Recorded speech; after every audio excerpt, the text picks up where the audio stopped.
You're watching CHCO-TV's gavel-to-gavel coverage of the October 2nd, 2024 regular council meeting for the Municipal District of St. Stephen. I'm Florence Mitchell. And I'm Vicki Hogarth. In today's meeting, under new business, Mayor Alan McEachran will proclaim October 8th as International Dyslexia Day in the Municipal District. Council will make several motions, beginning with the motion to accept the public engagement plan. Council will move to consent to the Mayor and CAO signing a notice of planned exploration work submitted by Galway Metals Incorporated. Council will also move to release funds to the St. Stephen Business Improvement Area to support the Downtown Plaza project. Council will move to direct administration to prepare a bylaw to amend Bylaw 03-23 to provide for annual adjustments to councillor remuneration. Finally, Council will move to adopt the Municipal District's 5-year program for 2027 to 2031. Now let's join Council in the Moosehead Room at the Garceland Civic Centre in St. Stephen. Thank you. Good evening, everyone. Welcome to the Municipal District of St. Stephen Council agenda for Wednesday, October 2nd, 2024 at 6 p.m. Okay, first call to order. Everyone's here. Welcome back, Marg. You're healing up there from your fall. We missed you, so thanks for getting back in here. Thank you. All right, before we begin, I would like to respectfully acknowledge that we are gathered today on ancestral unceded territory, the Passamaquoddy peoples.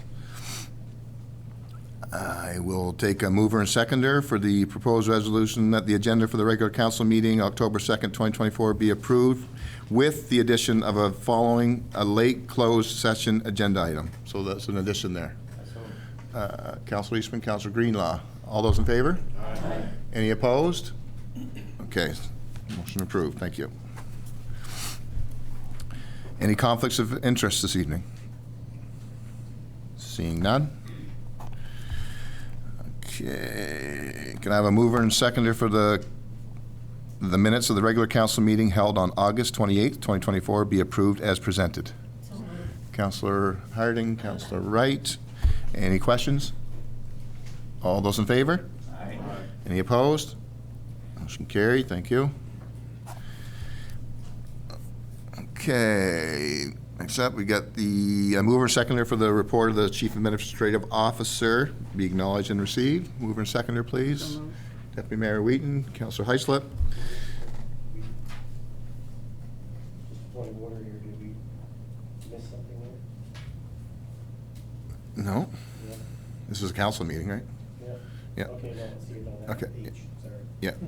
All right. So any questions on the CAO report?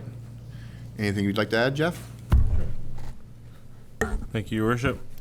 The report was in your package for your review. Couple of add-ons. What I neglected to mention during the reporting period, I also was able to attend the AMA&B conference in St. Andrews. Our friends over in St. Andrews put on a really good show for the region. We had good representation from across the province. Good opportunity for the CAOs to gather and get some education training around new things like the Municipal Commission that's coming into its own in the next little while, and obviously share some learning. With respect to Budget 2025, work is you're going to see that one on reports for a little while. Work continues significantly on that.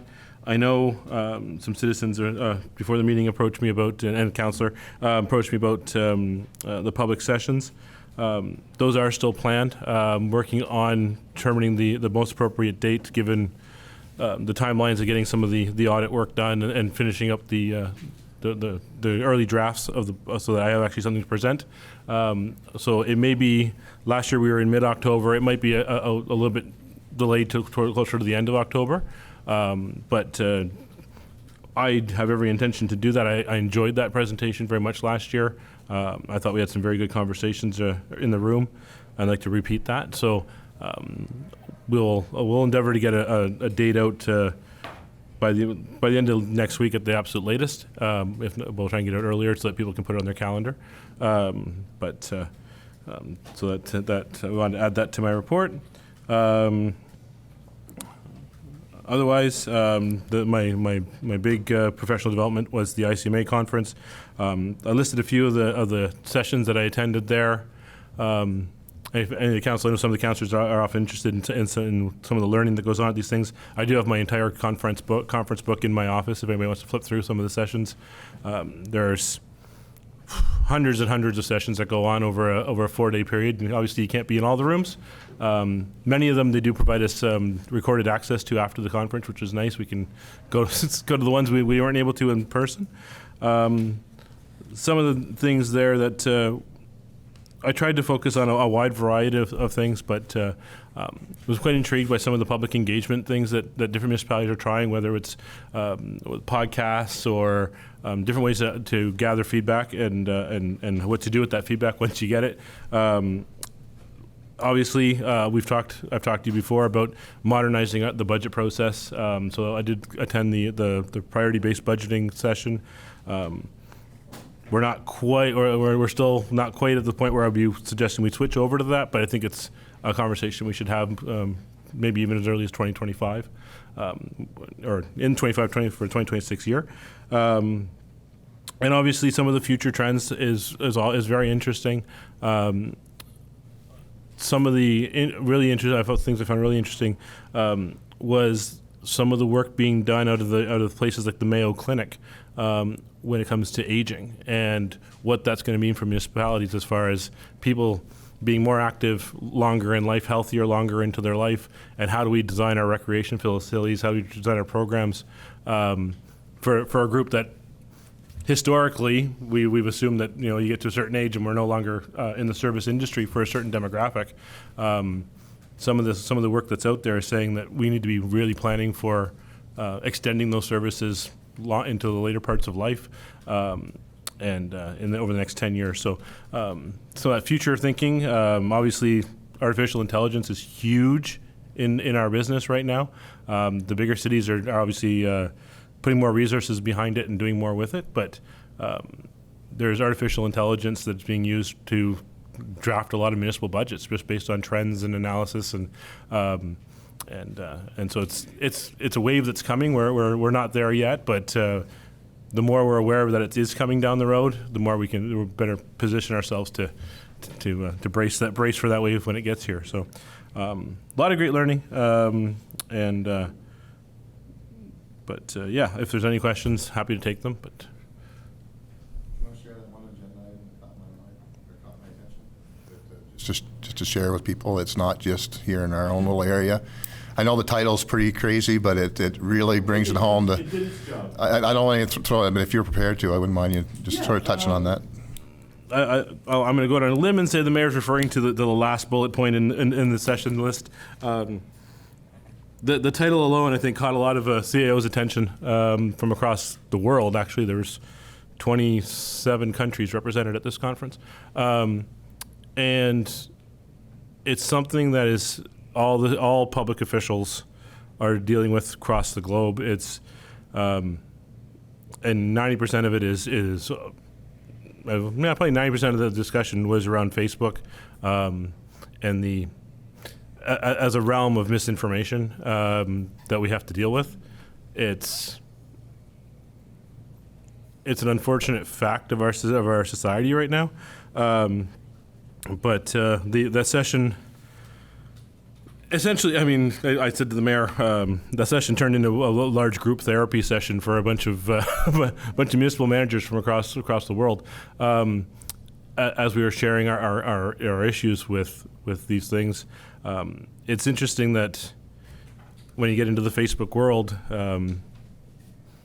the general member of the public has no rules of engagement in that forum, whereas public officials, we have all kinds of policies and things that rightly so, that control a lot of how we do things, and so we can't. We're restricted from engaging in a lot of that stuff, and the general consensus across the entire group was you have to turn that into white noise to a large degree.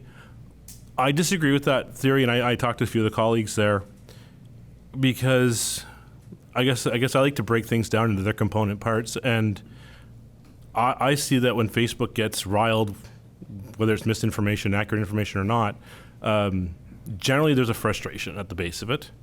And I think it's incumbent upon us to try and figure out that frustration. There are, in the particular case of things that were going on while I was out of the office, or things that happened immediately before I left, I break down things like the continuing saga that the CAO's office doesn't respond to emails. Upon further investigation with at least some of the people that I spoke to, one of the big challenges is that there's an expectation that my office would respond to the MDSS Council email. And I think, with all due respect, I think Councillor Rodas has tried to bring this up before, is that we as a group haven't created a good protocol of what we do with those emails, who's responding, when it's being responded to, and so it's part of the frustration. Things are going in and not bouncing back out. And I get that. And I think that's something that we as a group are going to have to talk about and figure out how we're going to handle that. And there's things like that. I'm trying to, we know, we've been in this room enough times of recent that the dangerous and unsightly files are a frustration to the public, largely because we're not in a position to provide a lot of information about each file. Mr. Morton and I have been discussing that and conferring with our colleague from the RSC. We found some ways to massage it a little bit so that we can provide a little bit more public information than we historically have. It's not going to be the great details that I'm sure some people would love to have about everything going on everywhere. But I guess my point is that, from all the to paraphrase the session title, from all the crazy that we like to term some of this stuff, we need to be able to pull it apart and kind of figure out what's caused. If we can get to the root cause, we'll never get rid of the crazy, unfortunately, but at least we can mitigate it to a degree. That's kind of where my thinking went for the last week or so on this stuff. And so we're quiet. We're behind the scenes trying to pull things apart and say, well, can we do it a little differently? Conferring with folks like Alex and looking for ideas about different ways to do things to alleviate some of that frustration. It's a frustrating thing for us. It's a frustrating thing for the public. It's frustrating for you folks, I'm sure. But we're not committed to the things the way they've always been. So we're going to look for ways to change and see if we can get better, and that's the best we can really do.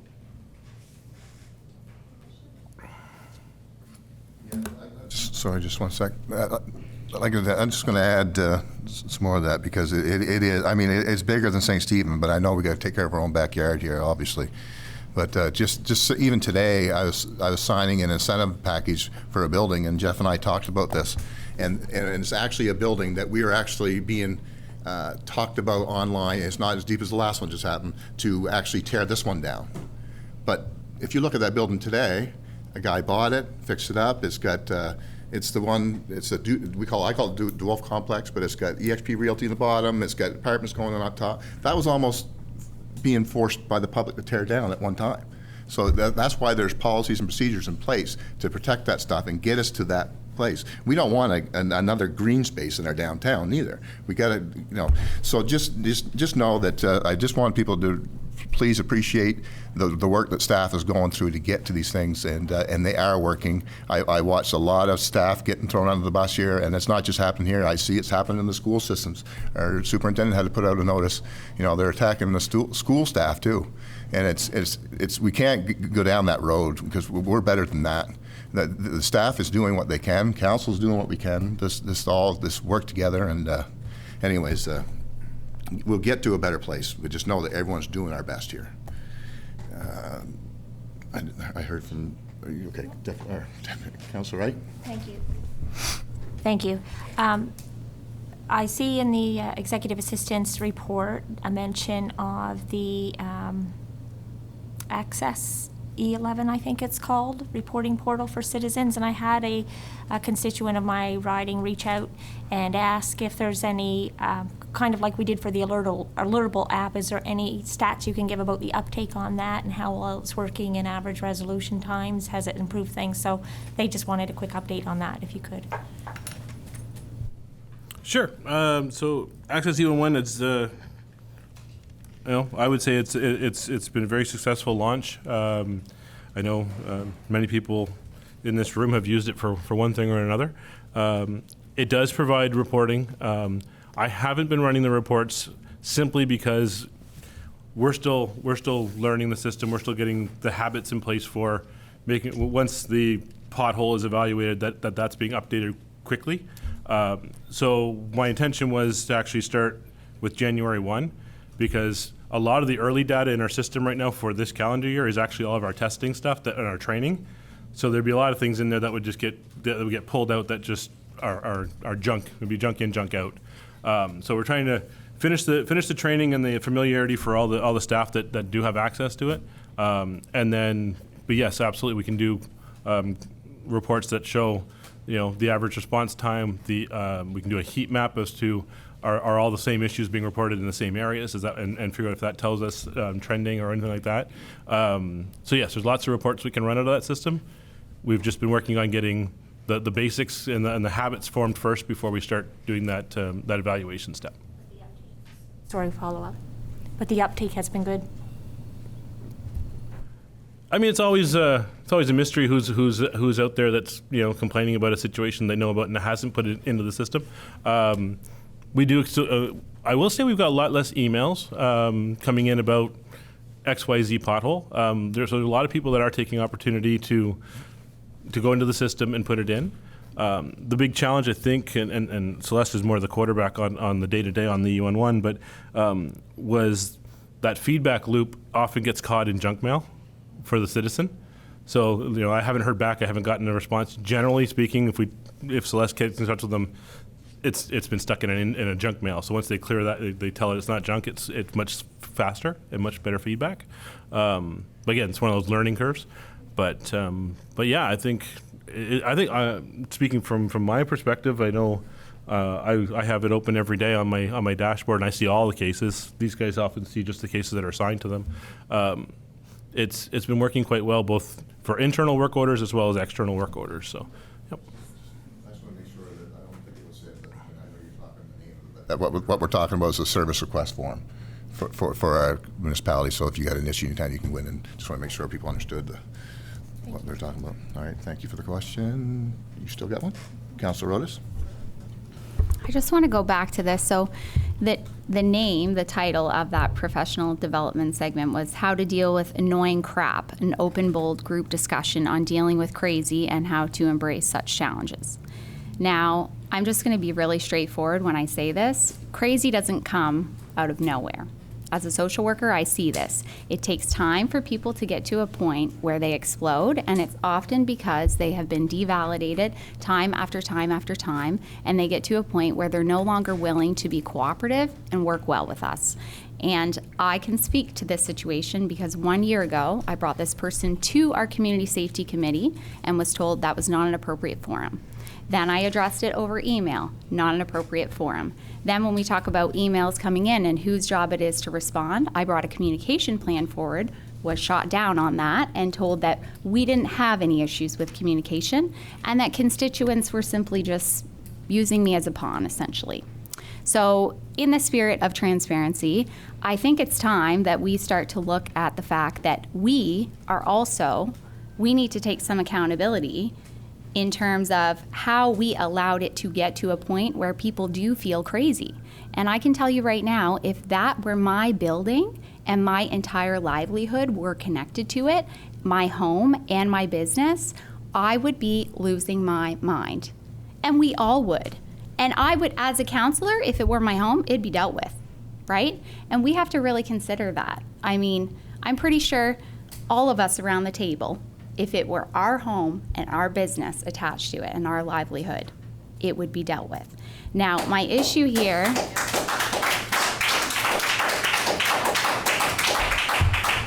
Tell me how you deal with it. so I'm going to tell you the first thing, leadership. That means advocacy from a mayor working with the MLA saying this process isn't working for us. If the province is holding us back, we need strong leadership from you to Kathy to whoever else is involved. But the problem is here, there's nothing in here that's very clear cut about the need for absolute, like total 1000% confidentiality on the issues. And that's part of the problem here, is because people are seeking answers and they have no ability to get any answer to their question. So you can imagine your whole business and livelihood and your home is connected to one building where it's literally falling apart and there's rats running around everywhere. And you're just asking, hey, can I get a timeline on this? Hey, is it actually a safety issue? Can somebody confirm? Hey, and everyone is just passing the buck. And I've had this experience too, whether it's with our own council or our MLA or our CMP, where citizens are constantly being given reasons why we can't do things. And it's exhausting.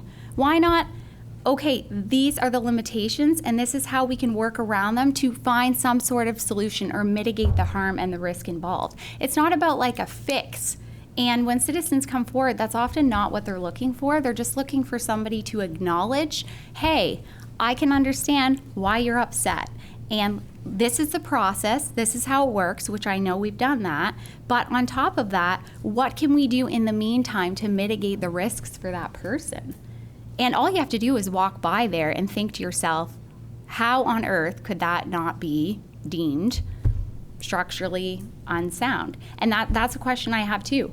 I don't really know who makes that final call. Is it the building inspector that makes the final call?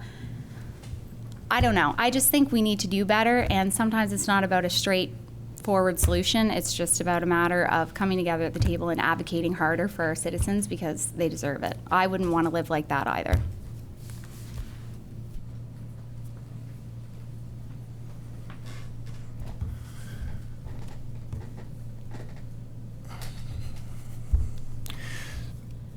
I don't think anyone around this table disagrees with the situation that person, I'm not going to talk about a business center downtown, but that situation, if it was anywheres, disagrees that that's a bad situation.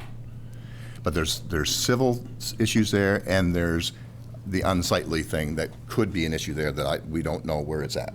There's two different pieces of that. The civil part has nothing to do with council and the town, the civil parts. But anyway, I'm not going to talk about a business in my downtown like that. So I'll just leave it at that. Is there, Councillor Harding? Thank you, Your Worship. If you read my little blurb that I put in this time for councillor, despite the fact I had a broken arm, you would see that I'm saying in this that the town people are getting mean. And they're getting mean because they don't really know what to do. But by saying that, you can't keep attacking our staff. They're good staff. They're an excellent staff. I've been here for 20 years.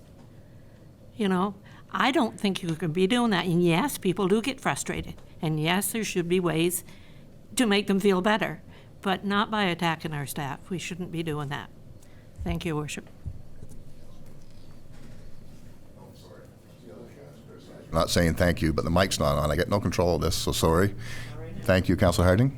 Councillor Heisler? Yeah, I'd like to probably suggest we put this as a committee of the whole topic so we can debate it, because I'd like to debate that as well, you know, like I've got quite the familiarity with the unsightly premises. I think I explained it to 4 people in the last couple of days, but once you sit down and explain it to them, and that's maybe a little bit of education, because a lot of people don't understand it, and sometimes it gets pretty choppy. Like, you want stuff done right now, and you know, you can say it's unsightly, and the guy takes a paintbrush out and starts painting, and it starts all over again. And that, you know, so we got it. I seen that there was a course posted online. Maybe we get a professor to come down here for a half an afternoon and have a sit down and say, okay, this is how it works. Or Lonnie Forbes up in the Freyton office at Regional Service Commission. He's been at it for 40 years.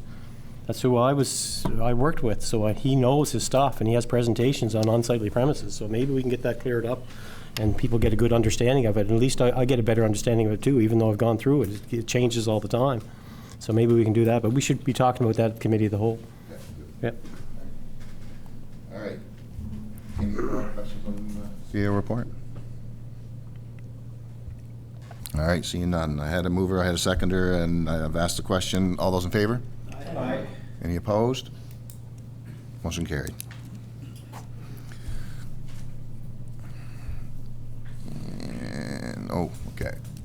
right, public comment period. Chandra?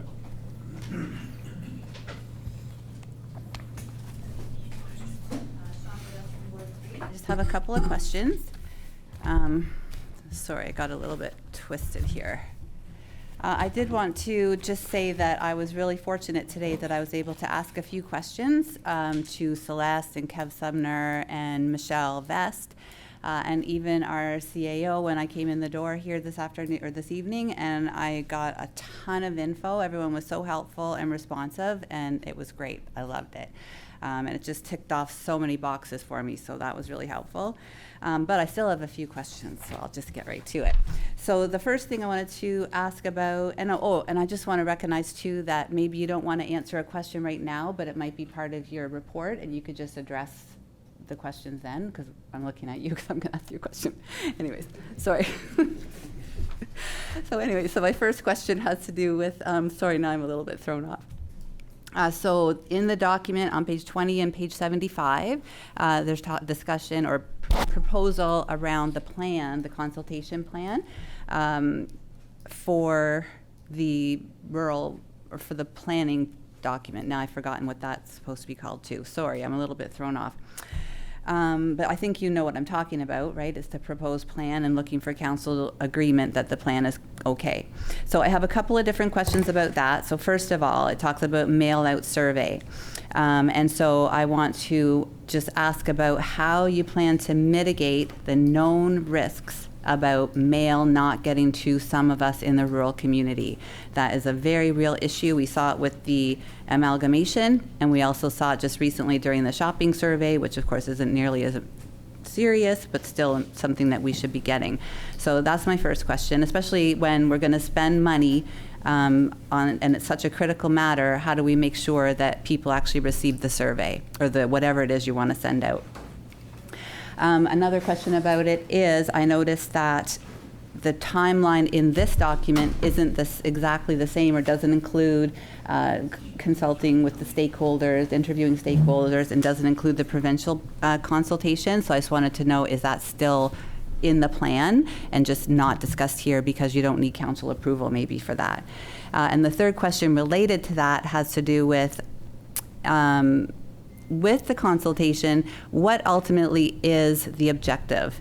And the reason I ask that is because is it just to make sure people know about it and so later they can't say, well, I didn't know about this, to cover your butt basically, which is what happened during amalgamation, or is what a lot of us think happened during amalgamation? Or is it really an opportunity for people to provide input and to have an impact to change something or to see our input into it? So that's another thing that I would like to ask about. And then I just want to go one other different topic altogether, and this has to do with Kev's community service report starting on page 36. And he says that vandalism and antisocial behavior has increased in the last month. And he says that we saw a break-in at the Border Arena, which Sean also reported, both Chocolate Park and Milltown bandstands, and on the trail. So two things is, first of all, is anyone tracking the costs that are associated with all the vandalism that's going on in the town? And related to that, and of course that would have to increase our budget, and related to that has to do with the truth and reconciliation signs that were put out on the trail. So in one section we say about there's vandalism on the trail, and yet we say we now put these signs up there. And so that makes me feel like we're just putting water into a bucket that's full of holes. And is that indeed the case, and how are we making sure that that's not the case? So I don't expect a response right now, so I'm just going to sit down and hopefully you could address them. Thank you so much. Thank you. Hi, Heather. Heather Donahue, Ward 1. Oh. I've read all the documents for this meeting tonight, and I have a few questions. Are the job descriptions somewhere that we can find for the bylaw officer, the building inspector, and the animal control officer? Is there somewhere the job descriptions are there? Where? Where would I find them? Well, Heather, I'm not sure.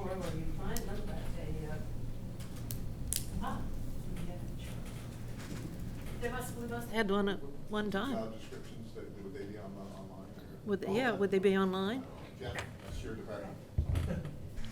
All three of the positions that are being questioned are contracted services, so we would have the terms of the terms of the contracts, but not necessarily the job descriptions the way we would for a regular employee.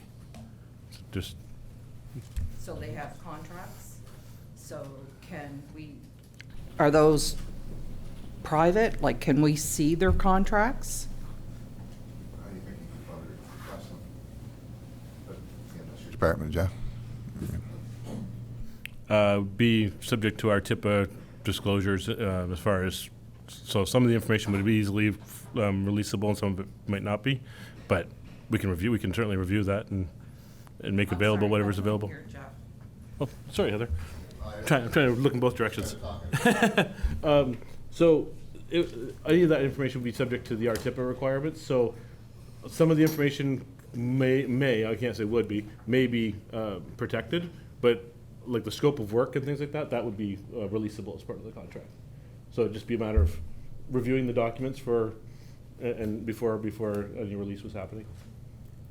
Because I went through the financials, and I see that we pay McDougall Professional Security and Document Service $1,400 every other week. So we're basically paying $2,800 a month to our bylaw officer. Every 2 weeks. Every 2 weeks. $1,400.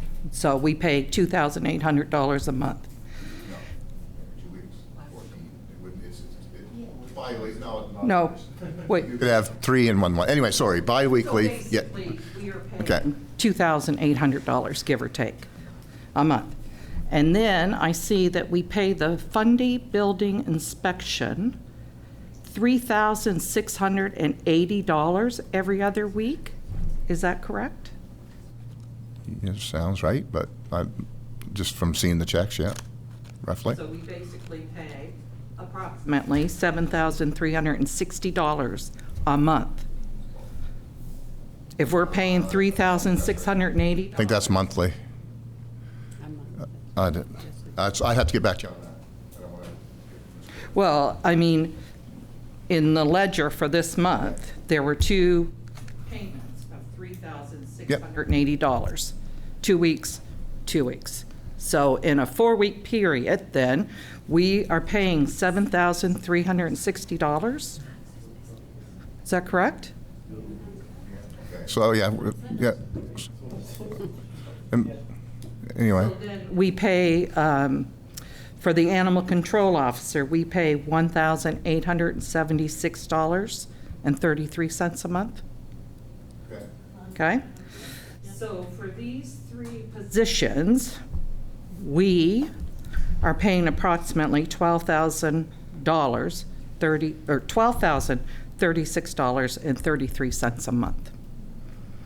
So I reviewed the bylaw enforcement officer's report, which was on page 15 and 17 of the regular council minutes of August the 28th. The building inspector's report is on page 17, and the animal control officer's report is on 17. The reports are basic, lacking in details, and I believe inaccurate on some points, and unprofessional. Considering the importance of their jobs, the impact they have on taxpayers, and the amount the taxpayers are paying, approximately $12,036.33 a month, why are they not held accountable to do better by council and administration?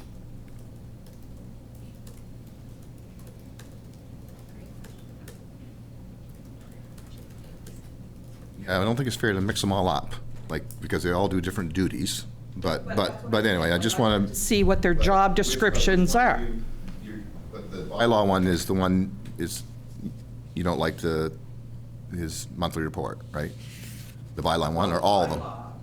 I mean, the building inspector, who is receiving $7,360 in a 4-week period, His report was 3 or 4 paragraphs. I'm just saying, I'm looking at, I don't know what their job descriptions are. I see a large pay salary. So that's not just their... But that's their expenses too, like they'd have to pay for their own fuel and their vehicle and all that stuff, right? Insurance, and, yeah. I mean, that's, yeah, no, anyway, I just want to make sure we're not talking dollars per hour here. It's a contract, yeah.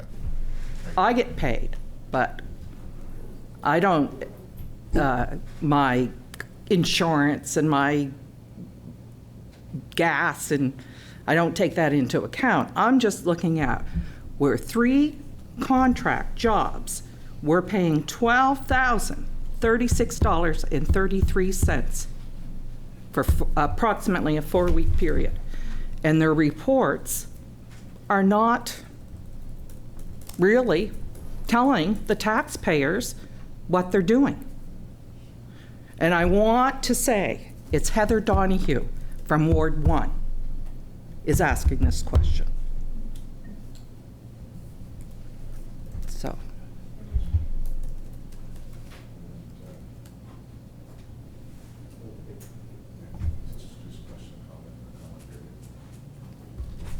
Yeah, all right, so noted, and, yeah, unless there's not much more we can say. It's a contract position that involves, you know, getting them traveling around. They got a big area to cover. You know, there's lots of, it's not how much they're getting an hour in their pocket. That's not what I was asking. No. I was asking, You asked the job description, so we'll have to work on that part. I'd like to see it, well, I'm sure the taxpayers would like to see a job description and what we're paying for and what their report should be more detailed. And, you know, I assume you guys all read the reports. And I mean, are you is mayor and council satisfied with their reports? Do you understand what they've done? Okay. No? All right. Thank you. Thank you, Heather.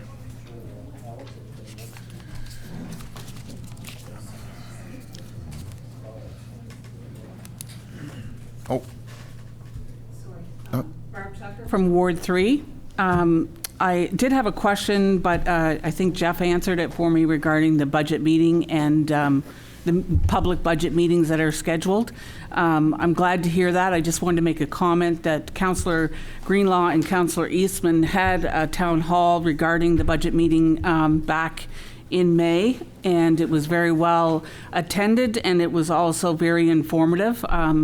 So I hope to see that with other wards and hope to see another meeting in Ward 3 as well. So that was more of a comment. It was going to be a question on whether they were going to be happening, but Jeff has stated that that is going to be the case. And the second thing I want to comment about was I want to say thank you, Councillor Rodas, for your comments regarding the situation that you discussed. My point there being is that there was a lot of talk tonight about people being attacked, and I'm not saying that isn't going on, and I would agree with Councillor Harding that we have good, competent people working for us. That meant not to say that everyone is competent working. Sometimes there's inefficiencies in our performance, no matter what company or organization we work for, and that's where, you know, their supervisors or the council or whoever is responsible for them needs to note those. But those attacks are not just coming from the public to council staff, they're also coming from staff to the public. And those are not tolerable either and shouldn't be tolerable. So I appreciate what you said, Alan, with regards to, you know, we should be attacking staff, and Mark said that too, we shouldn't be. But staff should not be attacking the people in the public either. And I think there are instances that is happening. And if someone wants to know those exactly, we can certainly bring those people forward. So it wouldn't be hearsay necessarily. And finally, I just want to say that the situation regarding the property and the fact that it's unsightly and there's a process, We keep hearing the word process. There is a process, and I understand there is process. And sometimes, I mean, I was talking to a former mayor in St. Andrews who said to me, sometimes it can take up to two years. And I think I heard Sean say that at a last meeting as well. Might even take more than that. But I beg to question whether or not this is an unsightly property or a safety concern. And Sean also stated at a meeting, and this is not an attack, these are just statements that he made, that if it was a safety issue, the town could do something about it. So my question is, what's the difference between an unsightly property being deemed unsightly and it being considered a safety issue? And I'm sure there's guidelines. I just would like to know why it's not considered an unsafe property, because to me it's unsafe. But that's it. That's all I have to say. Thank you. Thanks, Barb.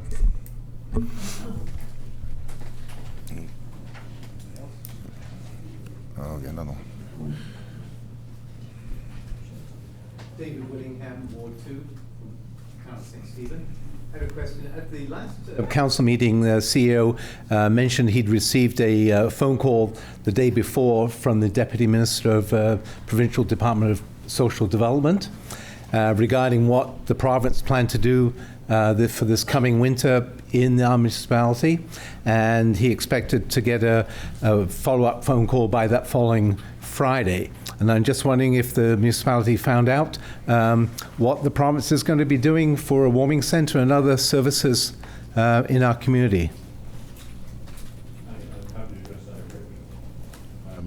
Yes, I meant to mention that during my report.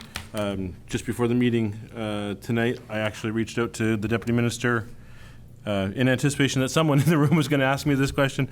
And the response, I'm just pulling up his actual response so that I can quote it and get exactly what he told me. Basically, the short of it is nothing can be announced until after the election at this point by staff. And the quote that I got was, the province is working to establish an OOC out of the cold shelter by December 1st. All plans are in place to do so, and communications are expected to be shared post-election. If there are any specific questions, they could reach out to the department directly. End quote. So that's directly from the Deputy Minister as of 3:17 p.m. this afternoon. That's the freshest information I have. Okay, thanks very much. Thank you, David.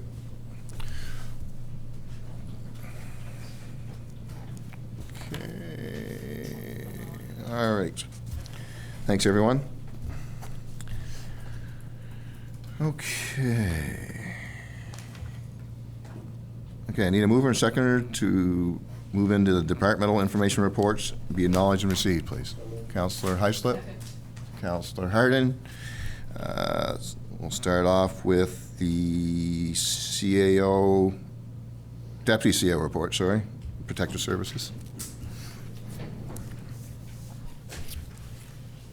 Thank you, Your Worship. I'll start with fire.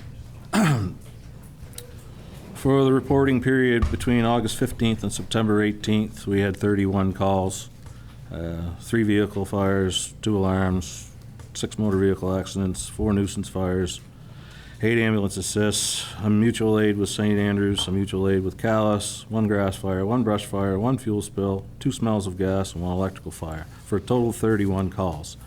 That puts us at 268 calls year to date. We had our annual bucket set. I would like to thank all of the businesses and individuals that made contributions, big and or small. It all added up to a huge success. I don't have the final number because we're still getting e-transfers and checks dropped off, but I would say it's an above average year. So thank you again to everyone that was out there supporting us, and thank you, of course, to firefighter Sean Watson, who spent the time in the bucket. Sean's not a young man, and I know he was tired and sore when he came down there. So thank you very much, Sean, if you're out there listening. Don't have a whole lot more to say about fire. By law enforcement, Not a whole lot to say about that. We are trying to be as transparent as we can without violating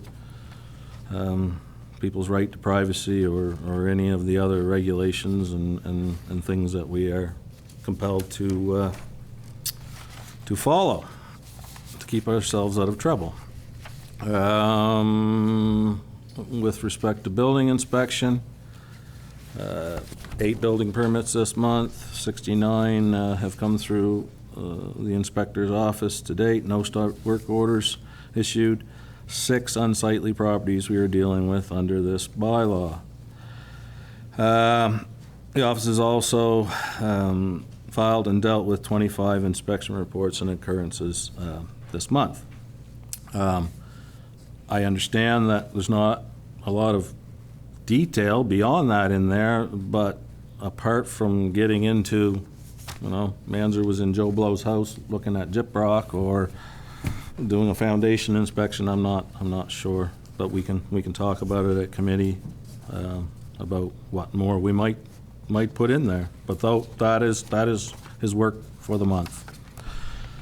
I would, I think it's safe for me to say without breaching anything that on the dangerous and unsightly premises bylaw, there was action taken as of today. It's coincidence that it happened today, but we got to a point where 2 notice to complies were filed with the province. We have to wait for them to be approved and returned, and as soon as they are, we'll be at that position where, one, they have a time limit that will come with that notice to comply that they can comply, and hopefully they will.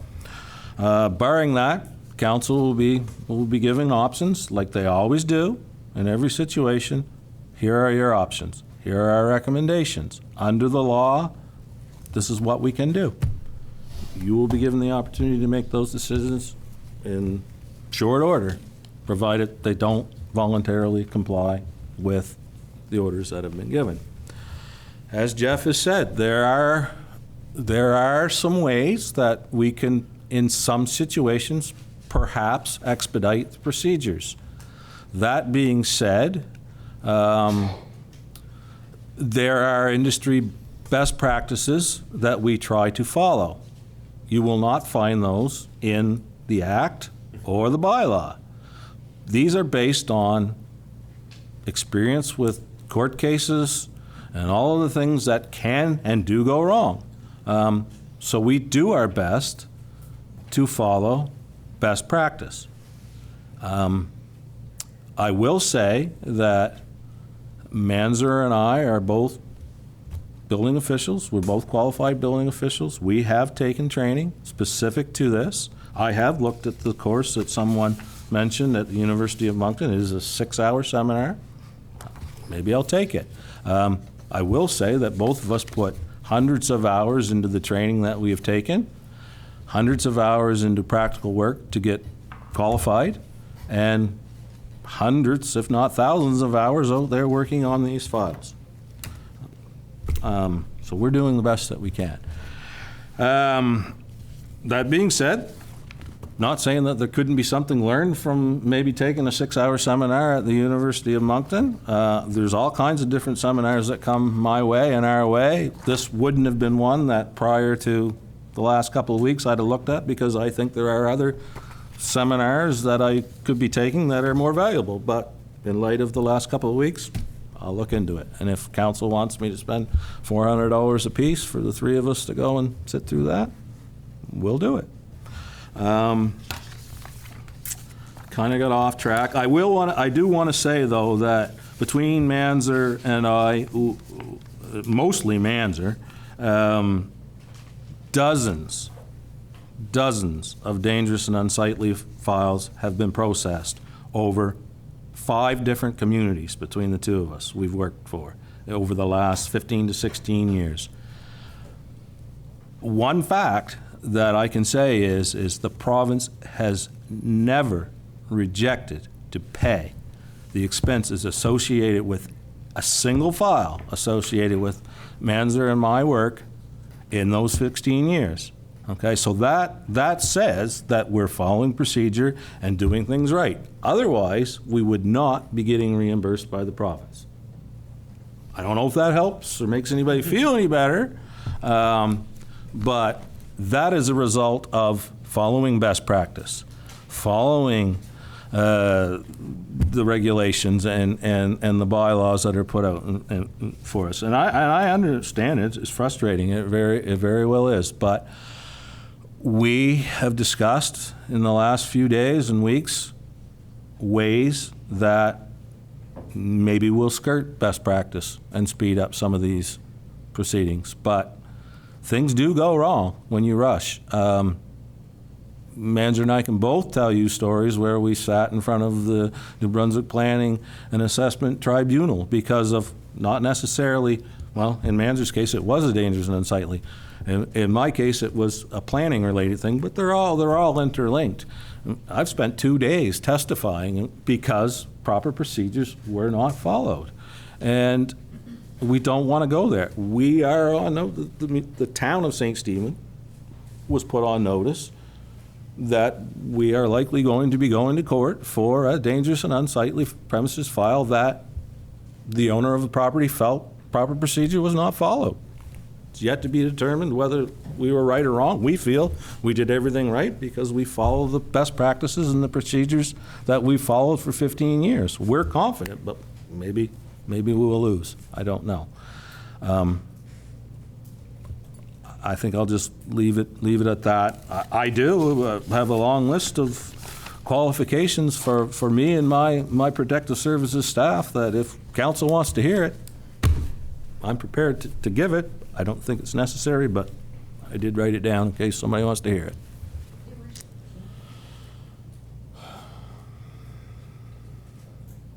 Councilor Otis? I want to make it clear that I don't think that there's anyone who feels that you aren't doing your job or that you aren't qualified. This is simply just about customer service, and I have found recently in our community, people don't always want to hear all the logistic reasons why things take a long time or what the process is. They just want to hear that you care, that you're concerned, and that you could understand and empathize with how frustrating that would be. And that's simply it. And I do believe I had a social work professor one time say to me, if you want to fight for your clients, you create a sense of urgency. And you make it seem like the biggest flippin' emergency that day, that if it's not dealt with that day, that things will crumble down. I mean, and that's something that I try to practice in my day-to-day work because otherwise, with bureaucracy, things don't happen. Things take a really serious amount of time. So it just makes me question now that things are getting wrapped up with this property, for instance, or this process is taking a turn, let's say. I didn't say it was, for the record, I didn't say it was either the properties or the property. Yes, I understand. I did not say that. Speaking to is the fact that it's a great example of how I don't feel that citizens always need to get super fired up, and we need to get to a place of creating urgency and it all happening at once, when simply at the very beginning a year ago we could have said, I understand that your property is literally joined to the other property. And I do feel like with our bylaws, that is very unfair. Like if I had somebody in my backyard who had a junkyard and was on a property next to mine, yes, that would be frustrating. But to share an actual building with somebody and structural pieces of a building, and I think we need to think about that because our whole downtown core, all those buildings are joined together. And all it takes is an example like this where one person is not following bylaw for it to impact every other joining business. And I'm not sure how we can do that, but I do think it's something to consider and something that we really need to look into. But I don't think anybody along the way feels that you haven't done your job or that you're not qualified. I feel that it's more just sometimes communication styles get misinterpreted, and that's where it ends. So it's just about hearing, validating, and moving forward. Councilor Greenlaw? First off, just wanted to thank you guys for the support at the Charlotte County Fall Fair. That was great, so thank the people that took part. I don't think we needed first aid this year. We did last year, but we didn't this year. Secondly, I was wondering if you were going to attend the wildfire conference in Fredericton in October. That is my intention.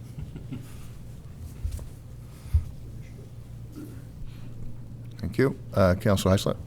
Yeah, thanks for that explanation, Sean. I was looking at, and I remember back probably 6 or 7 years ago, I was kind of the same way about the building inspector's report, and actually I did a chart, but now it's being populated by the Regional Service Commission. That's some of that stuff that I can sympathize with Manzer, that because he did expand his report after that. I brought that up a couple of times, but now that part of his report is taken by the Regional Service Commission, and all those details are in there. Every one he inspects, the 69 building inspections are all in there with the addresses and everything else, but they populate it. He does the inspection.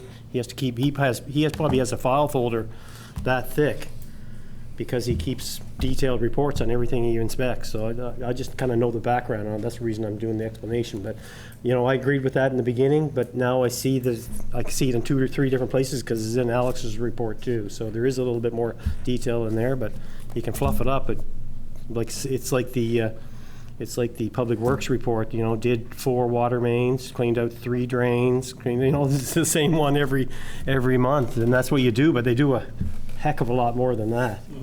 If you wrote everything down, you'd take up 2 or 3 trees, right? So it's only so far you can probably get in that kind of stuff. I mean, even the fire department, how many $1 million budget does it have?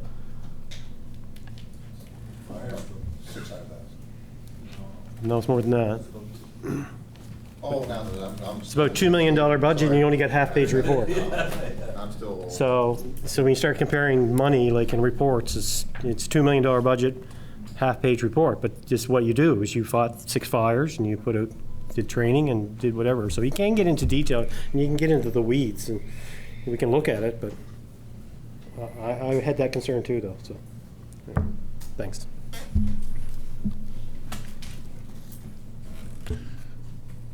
Okay. All right. Thank you, Sean. Infrastructure?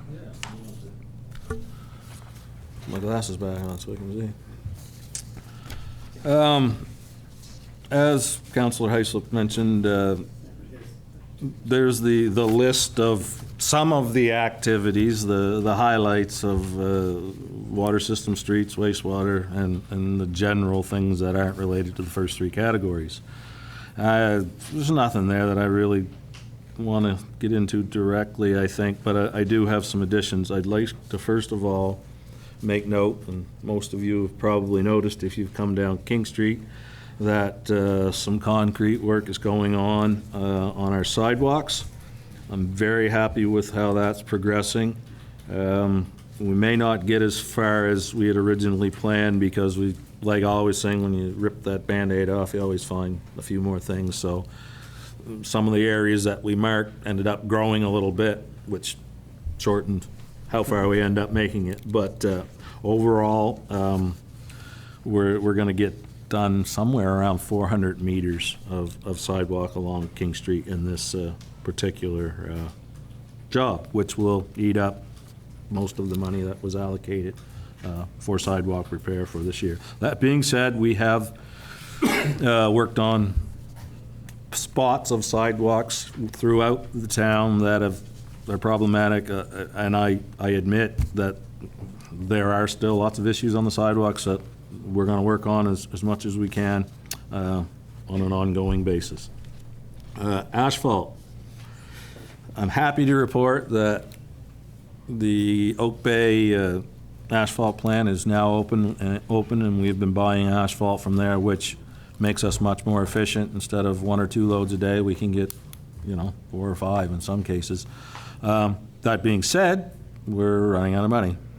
We're about 3/4 of the way through at my best estimate right now. Dave and I were going through trying to round up all the invoices and do an estimate yesterday, but best estimate is we're at about 3/4 of the way through the the $80,000 that I think I had allocated for patching and asphalt repairs. So we're going to keep going, but we're probably going to run out of budgeted money before weather shuts us down.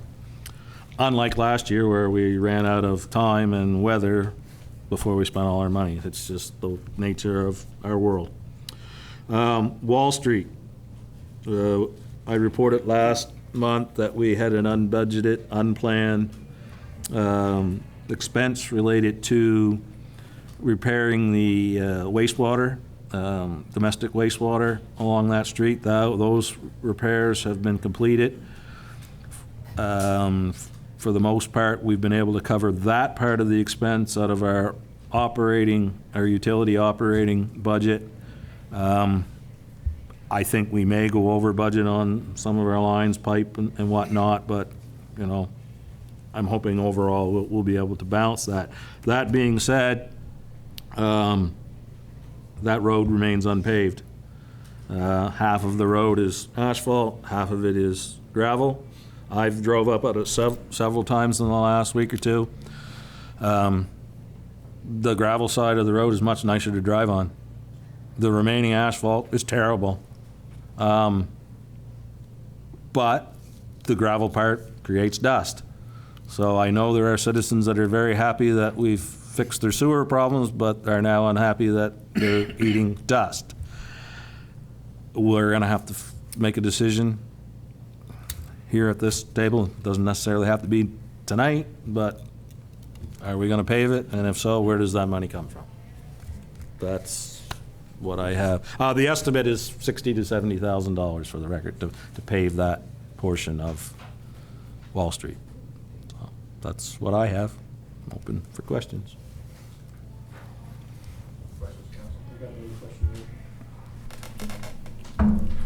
Did we have some more budgeted for roads this year, or did we take some? I know we allocated some towards the sidewalk or something, but we should have some left over from in the budget for. There is some money there. That's one of the things that I have to look at. But the question will come, do you want to spend that on patching potholes and other streets, or it won't be enough to cover Wall Street? I can't remember the exact number.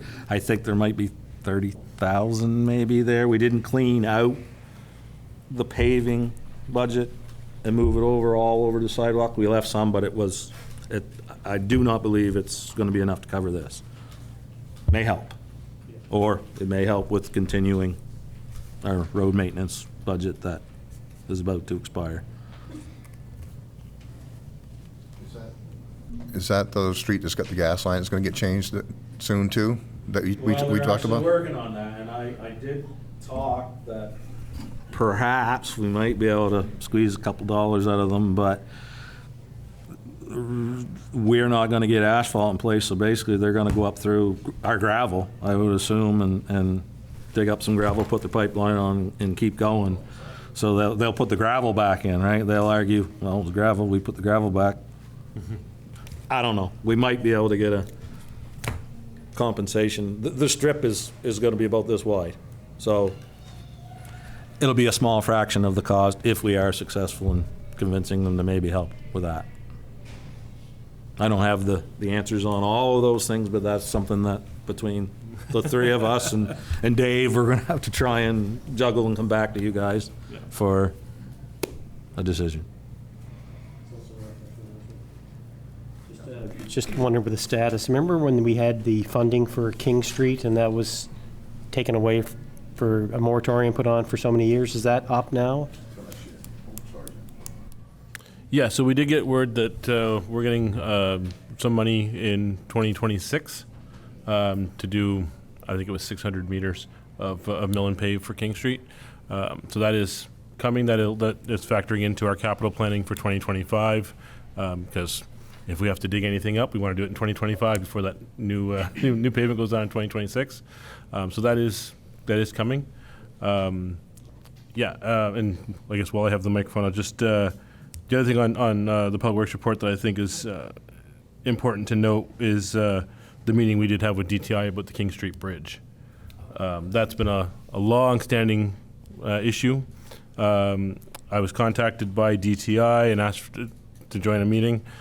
They are actively working on their plans with the intention of doing a replacement in 2027, I believe it was, which is we're trying to coordinate all these things that are going on. But as we know, that is still the low point in that water flow in that area. Mr. Morton was good enough to, last time we had a major storm event, went down there and had some pictures of where that water level was hanging up on the bridge that we were able to share with the DTI engineer so that they could see it. Because obviously we'd, through a big partnership, we had done the culverts under the rail, we had done the culverts by the Crombie property or the mall, and the bridge was the last linchpin in the entire drainage program there. So very happy to hear that that's risen up on the priority list of DTI. And we'll keep you posted on the conversations there, but it does look like we're moving up the list on the capital project, and it is being actively planned by the engineers for DTI right now. So my understanding of that bridge, though, that's not just replacing the bridge, that's going to be raised and spread out, so that'll be able to tie into whatever we do in 2026. I mean, that's probably, you don't probably have the answer to it, but I would be concerned about, but we can't wait forever and not do the King Street neither, so anyway. No, we had the exact conversation with them about the designated highway money that's coming in for repaving, and their intention to have to flare and everything for the new height of the bridge, and trying to make everything coordinate, because in the end it's all taxpayer dollars, and we don't want to be redundant and redo areas that were just done. So they were very open to all those dialogues. We had lots of dialogues about how detours would work, how all kinds of things, which is great that the forethought before the project is even designed. We're already talking about how to mitigate the implications on traffic and everything like that. So I was the first one to give a lot of kudos to our friends at GNB, but the guys doing the bridges, I give them a lot of credit. They're ahead of the game and willing to work really well with us, it looks like. So. Okay. Thank you. All right. Are you done with your report, Sean? Okay. Good. All right. If there's no more questions, we'll step over to the Southwest. Thank you, Your Worship. So on September 11th, you guys had a presentation on the municipal plan background study. So this was a pretty in-depth document, I think about 70 pages or so. And the purpose is it's a research that is required before you develop a new municipal plan. And this is a new municipal plan for not just the former town of St. Stephen, but the whole municipal district of St. Stephen. With the municipal planning process, it's a best practice to do community engagement. And there was a question earlier about what that entails. So it's not community information sessions. What we do is we'd start with a survey to gauge citizen priorities. So we already have done internal research, essentially desktop analysis, and working with municipal staff to get a sense of municipal assets and other department priorities and other long-range plans. But we need to know what the citizenry are thinking in terms of their vision of the future for this community. So it's an excellent opportunity to be engaged as a citizen, to be part of your municipal plan. As I kind of lay out here, the first component would be to do the community-wide mail-out, so an actual paper mail to each household. And to answer that question regarding will we have gaps, I very much hope not. But what I'm going to do, given that this has been a problem that has happened before, is to check in with Canada Post exactly what might have gone wrong in that situation. My guess is that there might have been something to do with the municipal boundaries, because all right, that's it. So what we can do to solve that, it's quite simple. We'll probably have to send this survey to households that are beyond the municipal boundaries. Canada Post hasn't aligned those territories because they're probably still using the old parish system. So we might have some people who say, this doesn't apply to me, that's fine. A little extra, but that's no, just go a little bit beyond the boundary if that'll cover everybody. That could happen before the end of this month. And then in November would be the open houses. And again, it's not open houses to say, here's what we're doing, here's what was already written. We just want you to know. It's open house to gauge ideas. So as I said, we got the background study done. There's a lot of ideas in there. Not all of them are endorsed by council, by the way. So it's just a kind of a slate of ideas, and really council at the end of the day come, I guess we're talking spring, when you're actually sitting down to consider passing a bylaw, it's really council's decision at that point. What are you going to pass, and what actually makes it into the plan or not? But what we can do in these community engagement sessions is say, here's the research we've done to date, here's what we've heard from the surveys, here's what we're thinking will be required for provincial legislation, and here's where we could potentially go. Do you think this is a good idea? Yes, no, what would you add, what would you change? That's the kind of thing. So we potentially could be doing this in each of the wards with one virtual meeting. So kind of lay out a couple options: Little Ridge Community Hall, if they're available, Garceland Civic Center, Oak Bay Community Hall, and we would look at doing those dates in November if possible. So after that happens, what we would be doing is doing a preliminary presentation of bylaw drafts to council, and that could happen in early winter.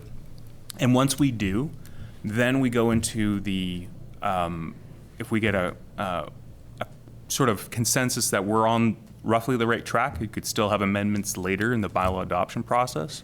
But if we're roughly on the right track and the document's looking to be somewhere where you guys want it, then we can actually be sending that document to the provincial departments for the stakeholder consultation, which is required. And that was another question that was asked. So we definitely do have to do provincial consultations. Every department now needs to be consulted when a municipal plan is passed. Primarily now, and this is really good, the province does that because when they do make major decisions about their infrastructure in communities, they're now looking at the community's municipal plan, and they can't contravene your municipal plan unless they go to cabinet to get an override. So it's really good now that the province is agreeing to follow municipal plans when they cite new infrastructure and new offices and new schools, etc. So we definitely want the province to be involved, and we have to. So formal legislative bylaw process, there'll be a public hearing of objections. So this isn't the main way the community is involved in directing and guiding the community's priorities for development. But what happens at public hearing of objections, the community gets a draft, a full draft, the maps, everything. And they have an opportunity to come up here and say, we don't like this, or we think this part is good, this part's not so good. And the public hearing objections for council to weigh what the community is really thinking about the plan. So it's a very democratic process, and this is the way Community Planning Act has been written since 1973. It's very community engagement driven, and it's different than some other bylaw adoption processes under Local Governance Act, for example, which don't require public hearings, don't require community engagement. It's the same way. These are very community-oriented processes. So that's kind of the plan. If we have, I think, an agenda item later on, if you want to talk about it now or later, I'm happy to answer the question now or later about it, but I can continue with my report. It's coming up later, so yeah, we can just keep going. All right.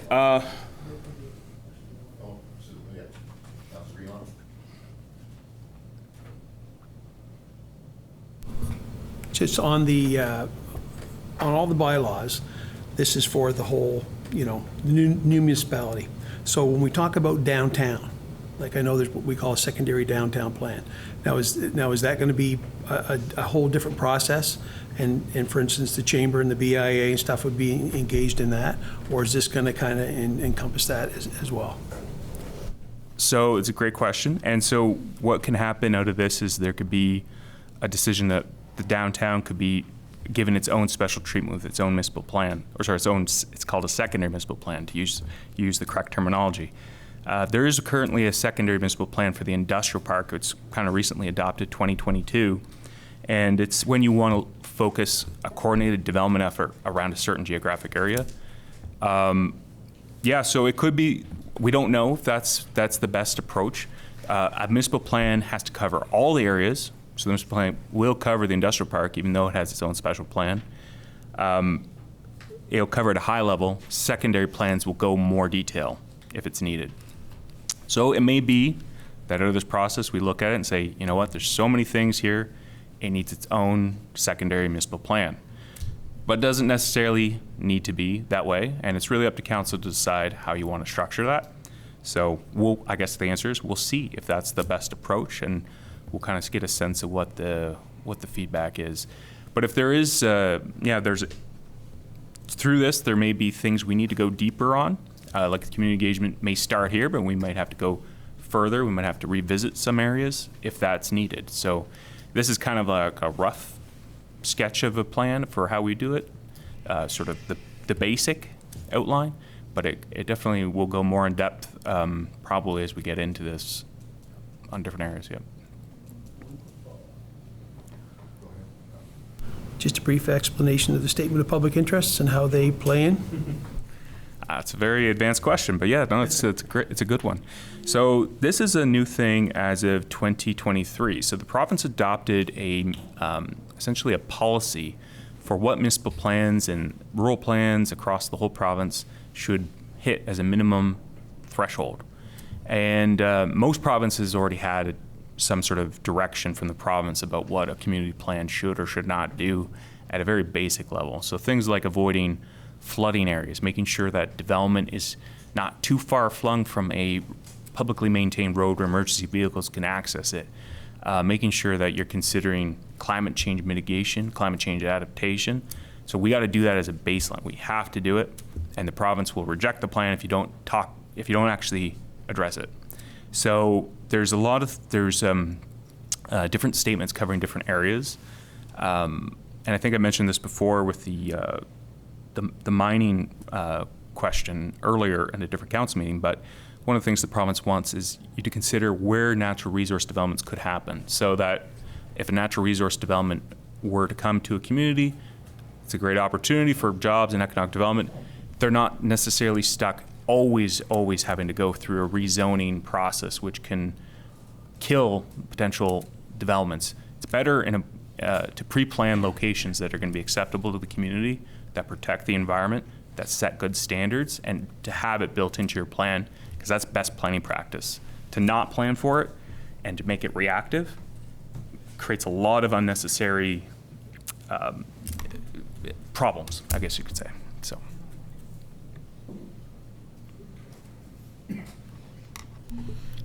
Oh, sorry, you can continue your report.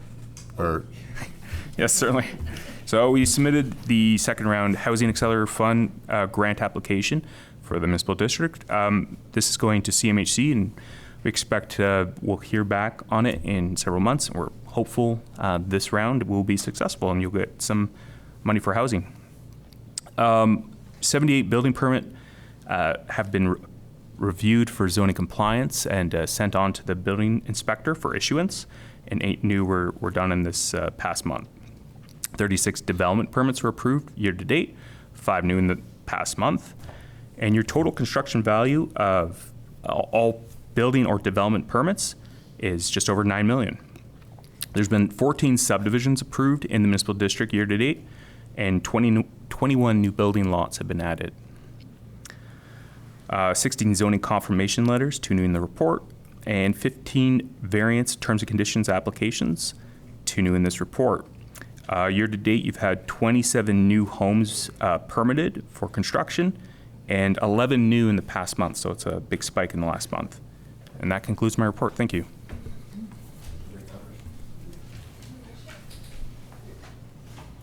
Councilor Otis?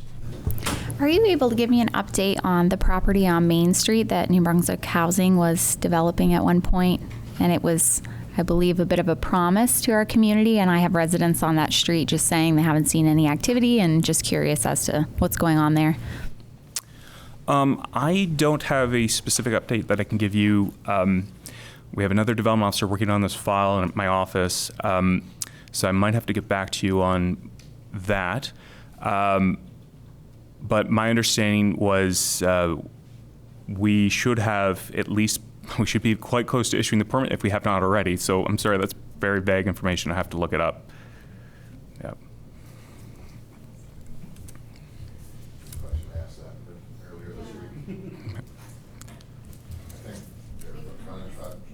My microphone. I think they're having trouble finding contractors, I think. But anyway, but that's. Oh, sure.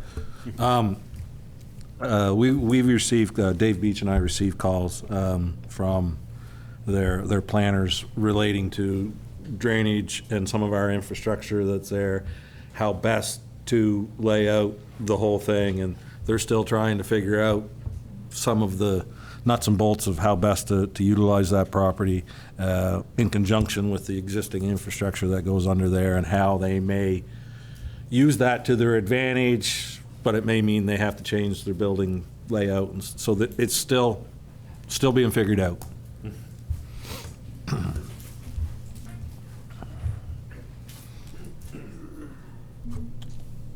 All right. Now, you don't need to report now, Al? Okay, thank you so much. All right, next is, Kev's not here. So does anyone have any questions about the Kev Sumner's community service report, sorry? And is there, I don't think anyone's speaking for it or not. Go ahead, Councillor Greenlaw. Yeah, on the border arena break-in, was there anything damaged or stolen other than the vent? I guess that's where the entry was? Yes, you know better than I do. Yes, there was minimal damage, I guess. They did pull the screen out of the air intake to get in. We just boarded that up, made it hopefully more secure. There were some tools and things like that. The Parks Department keeps whippersnippers, leaf blowers, gas cans, things like that in there, and a bunch of that went missing. I don't have an exact list, Kev may, but it was, a bunch of that stuff.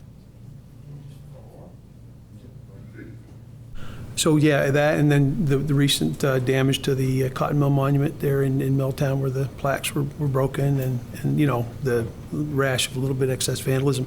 Are we doing anything? Have we thought about doing anything like increasing lighting, or maybe installing more cameras or anything to try to deter some of that?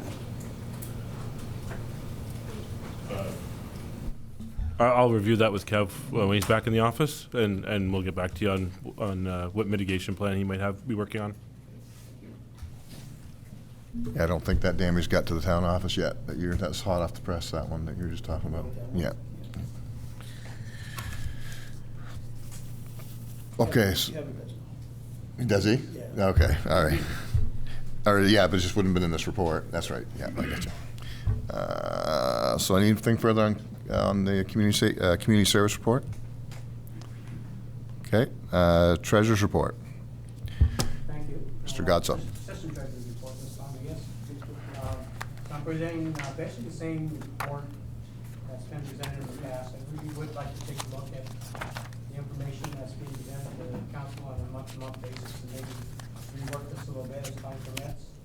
But at least for this report, and probably the next, sort of follow the same format. I've added a little bit of additional information in there. I'm really interested more in where we're going than where we've been. And just give you an idea of some of the things that we're dealing with right now, or some of the things that I'm dealing with right now, 2023 year end. And I know everyone thinks that's the audit, but the audit is really a separate component that we're moving into. That's essentially to the stage now. We're just waiting for, we've got the assistance of M&P on the capital side, and hopefully they'll be done by the end of the week, and then we can get that stuff up to them. I'm going to be, I am and will be continuing to work on budget. We're working on month-end close for August. We also have to work on month-end close for September, because this is an HST month, so that's due by the end of the month. This is HST reporting. We've got the process review, and I'm very interested in the information that's going to come out of that. Daily CAO, he's getting tired of seeing me, I'm sure, but I'm in there pretty much a dozen times a day. Reviewing and signing checks, payroll approvals, dealing with staff issues. I've also moving people around a little bit in terms of what they do. I've got great assistance from the staff, and actually helping take over some of the functions that I was doing on a day-to-day basis. I really didn't get rid of my job, I just took on another one. We've got AR billings that are coming out for October, and the staff are starting to work on that, and SMT meetings, and one of the areas that I really haven't not been involved in up until now, and that's on the capital side, so I'm trying to increase my knowledge in that area. Right now, that's primarily where the MNP is sort of assisting with, and once we get past that, they're sort of catch up, then we'll start looking at that in a bit more detail. Anyway, the information is in here, and I'll certainly try to answer any questions you might have about the report that's being presented.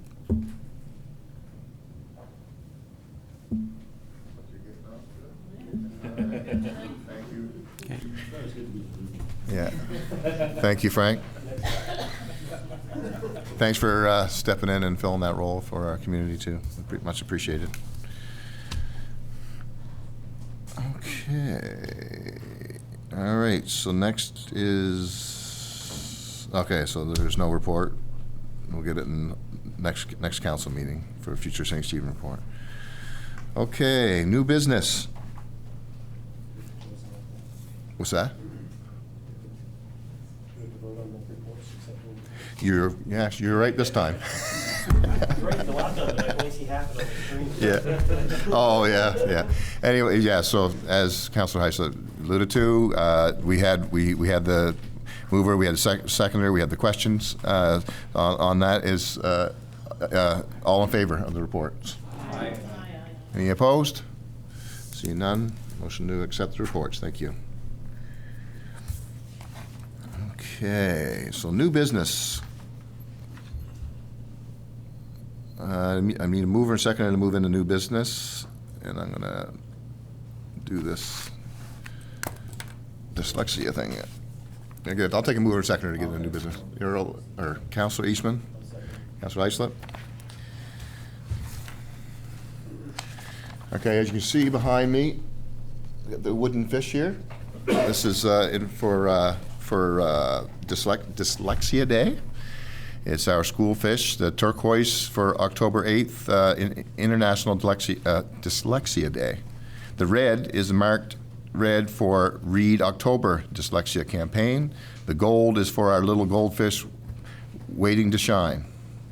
This October, we are adding a green fish to our story. The green is for hope that we do better.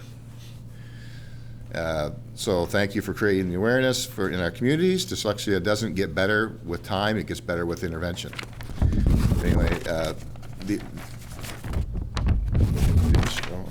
tag is, anyway, the little fish, the wooden fish were made by students in the Fundy area.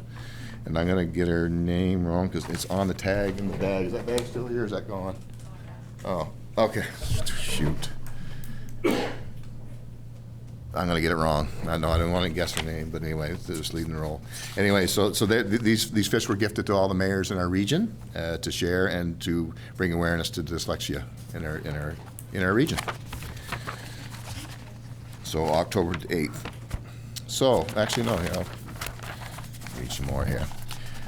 Dyslexia is a specific learning disability which is neurological in origin. People with dyslexia struggle to read and spell. Same as I just did. They have a hard time with processing the sounds of letters to make them into words.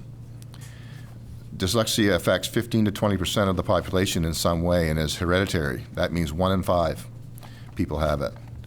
Early identification is key, and dyslexia can be screened for as early as preschool. Students with dyslexia can learn to read and spell through structured literacy instruction. This means that teaching techniques are evidence-based on multi-sensory. They are explicit, direct, cumulative, intensive, and focused on the structure of language. Dyslexia is not a problem of intelligence. Kids with dyslexia are just as smart as their peers. Many are gifted artistically, athletically, and scientifically. Dyslexia is not a vision problem or reading backwards. Dyslexia is not something you outgrow, but with early intervention and appropriate accommodations, literacy outcomes greatly improve. Dyslexia is not a problem of laziness. Kids with dyslexia are already trying hard. They need to be specific they need specific help to make progress. So yeah, so I'd like to thank the kids in the Fundy area that made them for us and making us aware of the issue in our community. So I'd like us all to support them in the Municipal District of St. Stephen.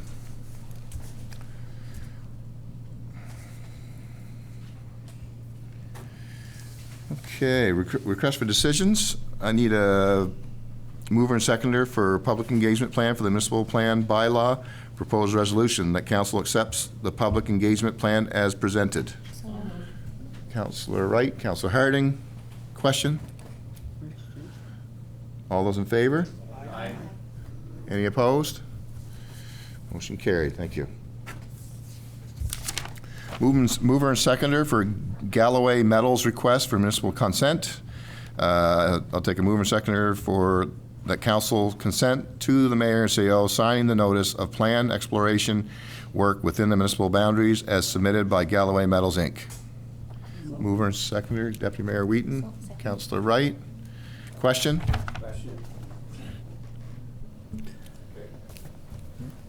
Are we not getting the cart before the horse here? We should have the municipal plan done before we agree to give a mining right out. This is just for this one thing. Right? It doesn't matter if it's 1 or 10. Well, I put this as a table item. I think when he came in and he spoke to us about it, it is all private land, this particular case, and owned by one owner and all that, and it wasn't impeding any right-of-ways or anything like that. I mean, if you don't feel confident, that's fine, but I think, I mean, we're at the point to vote for this, but let's see what council has to say. Any other further questions or comments? Yeah, just to add to that, when you talked about the statement of public interest, when you talked about designated areas for that type of mining development, stuff like that, absolutely, we should make sure that we understand what those areas are, and then if somebody wants to come and do development, the areas are already designated. This kind of pushes us to where we might have to develop that area once it's already in there. So that's just my thoughts. So, May Your Worship, the act of staking and claiming cannot be regulated by municipal plans. So just that act alone. But I think to the councilor's point is if they do find some developable minerals there, it's not just the municipal processes that they have to go through. There'd be a lot of provincial. It would likely be a multi-year effort. So I don't think it's going to necessarily, I think they're at the staking and claiming point. There would be many, I don't know their timelines or anything, but I'm sure there'd be many, many months away from ever considering going for a mining operation. But all said and done, if something works provincially but not municipally on the issues of resource development, we're talking the surface operations, it could be fine under the provincial licensure, but if it municipally doesn't work for zoning, then it doesn't happen. So that's keeping in mind it's important that your zoning is a veto on certain types of developments that aren't on Crown land, that aren't totally subsurface. So the Crown lands and subsurface type developments would be exempt, so is staking and claiming exempt from municipal bylaws. So later on, should they ever consider doing a mineral or a resource development, they would have to comply with the municipal plan at that time. Hope that answers that question.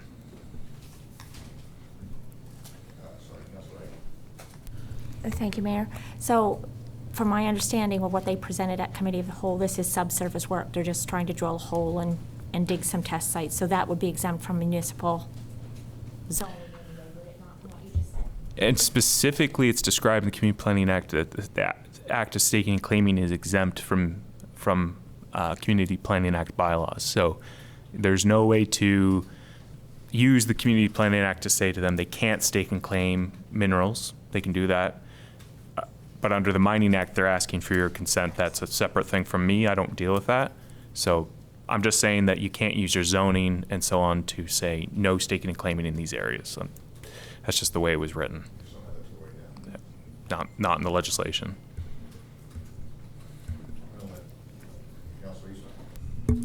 Sorry. Just to follow up on that. So you're telling me that a guy can come in and drill within 20 feet of my house if it's not zoned? Your Worship, so I think it's a good point. I think that's why they actually have this consent program. But again, I'm not an expert on the Mining Act, and what they're doing and what they're asking you is not in my purview.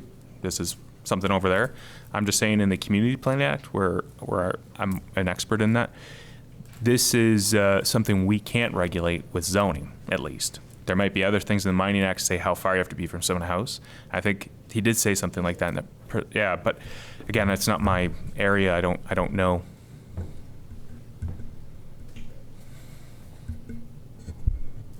Councillor Greenlaw. So just to be clear, you said it could be applied retroactively.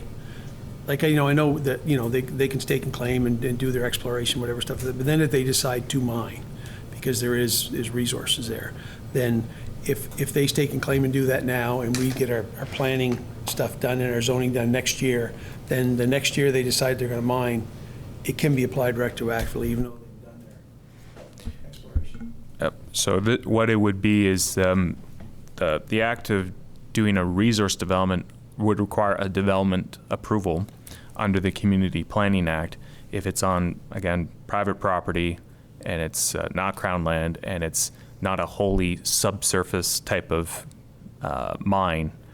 Any of the surface land items would have to be approved as a development approval under the Community Planning Act. So that means when we get that application, we check your municipal plan to make sure it conforms with all the policies, all the mapping, say this area is for, let's say residential farm, not for resource developments. And so they're at the time, and then we would say, nope, you're rejected, or you can go to council and ask to rezone, and that would be the process. Councillor Wright? Can I just get you to clarify, please, Alex? You said if it's not on Crown land and if it's not on private land. So in this case, it is on private land. Sorry, I meant to say if it is on private land, then the zoning certainly does apply.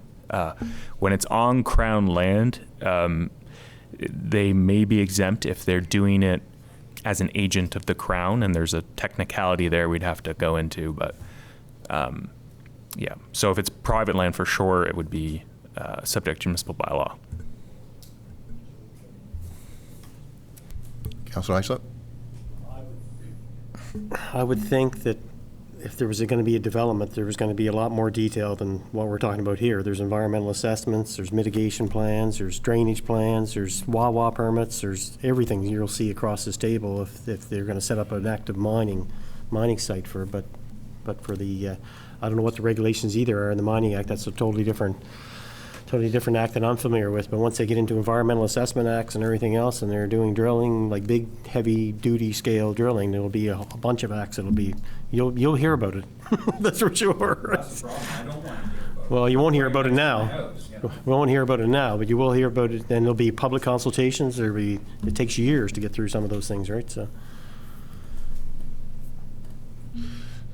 just for clarification, we did bring him in, and he explained, and he talked about the houses. There wasn't any in the close vicinity. Like there's so many, 900 meters. So it was all within their privy to do their work, right? And it was private land, and the private landowner is okay. Yeah.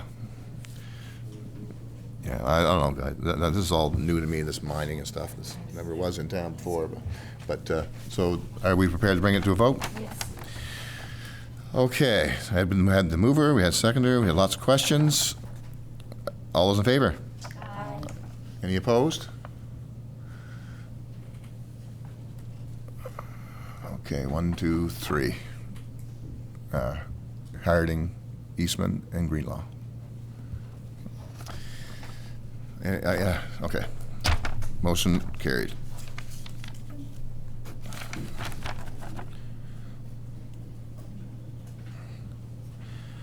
All right, mover and seconder for council authorizes the release of $11,832.39 to the St. Stephen Business Improvement Area, Inc. as the municipal portion of the Downtown Plaza project.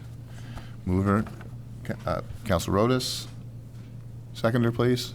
Second. Councilor Greenlaw. Any questions? All those in favor? Any opposed? Seeing none, motion carried. Thank you. Thank you to all involved.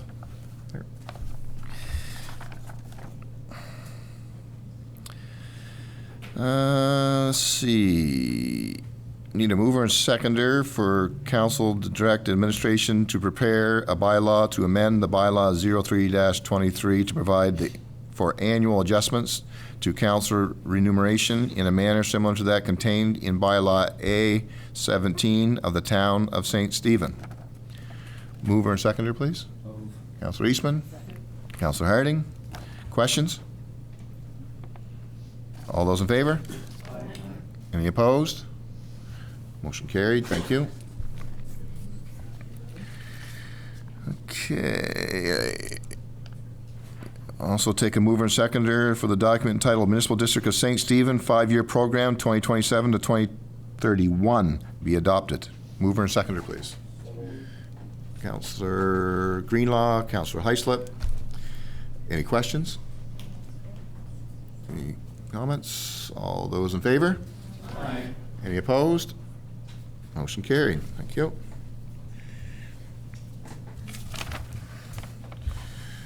Okay, next up, correspondence from the Charlotte County Hospital Foundation, Inc., the annual Radiothon fundraiser donation request.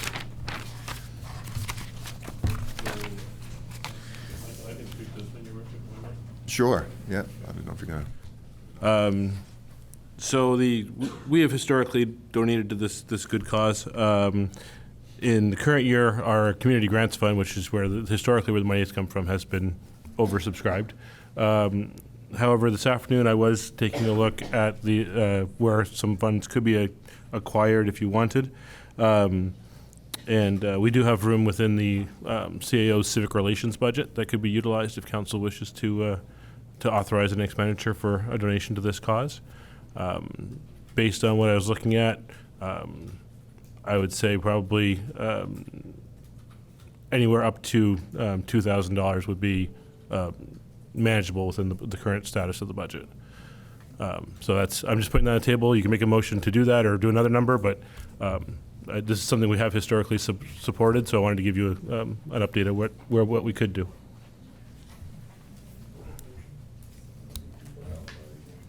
No, you wanted to bring that? Oh. All right. I'll second it. All right.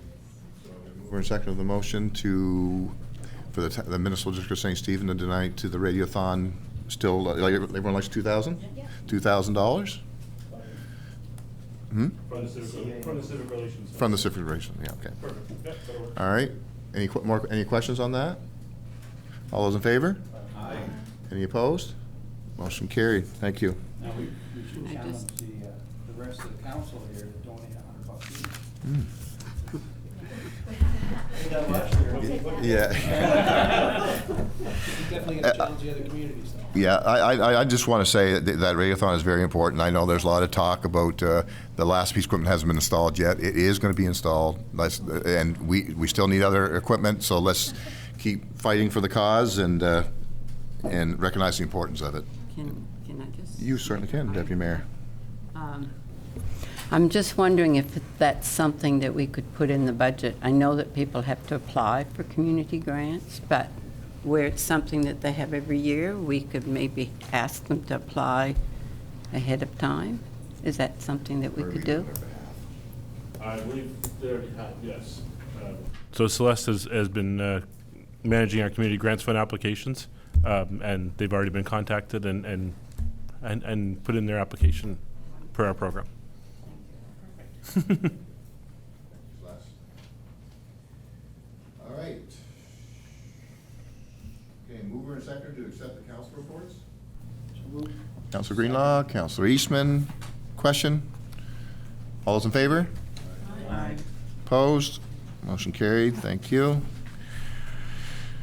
Mover and seconder to move into close pursuant to Section 68, Bracket 1, the Local Governments Act. The council moved to a closed session for the purpose of discussing financial matter, and negotiation of agreement. Councilor Wright? Councilor Cornish? All those in favor? Aye. Any opposed? Motion carried. Thank you.